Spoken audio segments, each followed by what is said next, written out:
3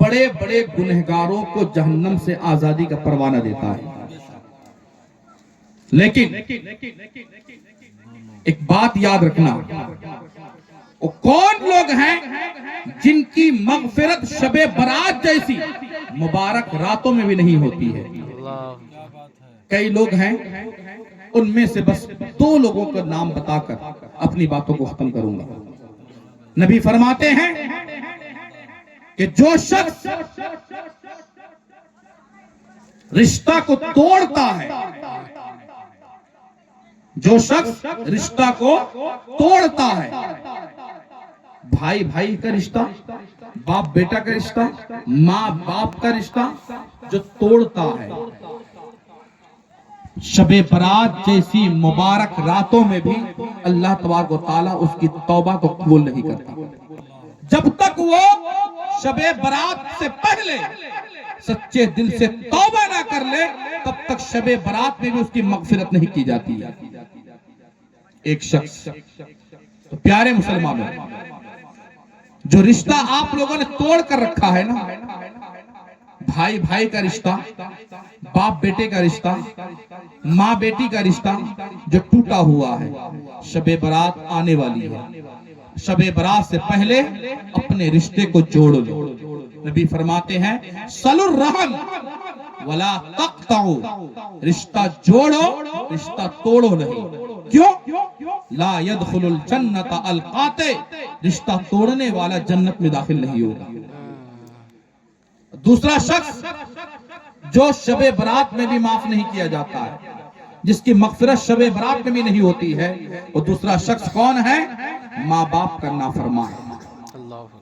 ماں باپ کا نافرمان.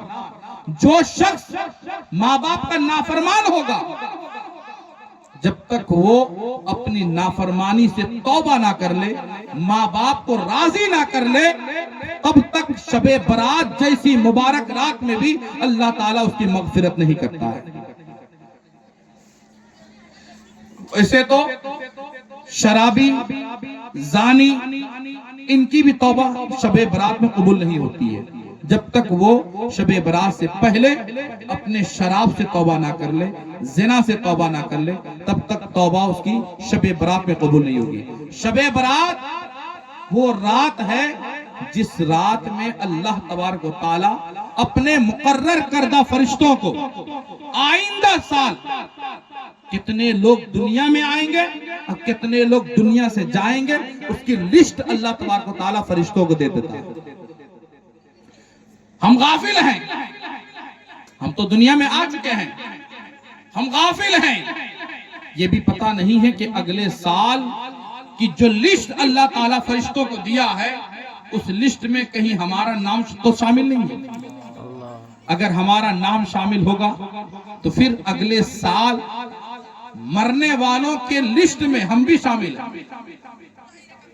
ہمیں اپنی موت کا وقت معلوم نہیں ہے. تو اے مسلمانوں، غافل کیوں ہو؟ غافل مت رہو. اب بھی وقت ہے، خدا کی بارگاہ میں سچی توبہ کر لیں. سچی توبہ کر کے خدا کے سامنے جھک جائیں، خدا کی عبادت کریں. یقین مانیں ہمارا رب بڑا مہربان ہے، غفور ہے، غفار ہے، رحیم ہے، رحمان ہے. اللہ تعالیٰ کی بارگاہ میں جو سچے دل سے توبہ کرتا ہے، اللہ تعالیٰ اس کی توبہ کو قبول فرماتا ہے. یہ امانت قاری صابر آپ لوگوں کے حوالے ہے. آپ لوگ اس کی قدر کریں. آپ کے امام صاحب یہاں پر محلے میں کام کر رہے ہیں، آپ لوگ ان کا ساتھ دیں، ان کے پاس علم دین حاصل کریں، ان کے پیچھے نمازیں پڑھنے جائیں، ان کی قدر کریں. یہ جو باتیں کہتے ہیں ان باتوں کو مانیں، ان باتوں پر عمل کرنے کی کوشش کریں. انشاءاللہ العزیز اگر آپ لوگوں نے یہ کام کیا تو آپ کی دنیا بھی سنور جائے گی اور آخرت بھی سنور جائے گی. آئیے میرے ساتھ مل کر توبہ پڑھتے ہیں. استغفر اللہ ربی من کل ذنب واتوب الیہ. اشہد ان لا الہ الا اللہ وحدہ لا شریک لہ واشہد ان محمدا عبدہ ورسولہ. وآخر دعوانا الحمد للہ رب العالمین. السلام علیکم ورحمۃ اللہ وبرکاتہ.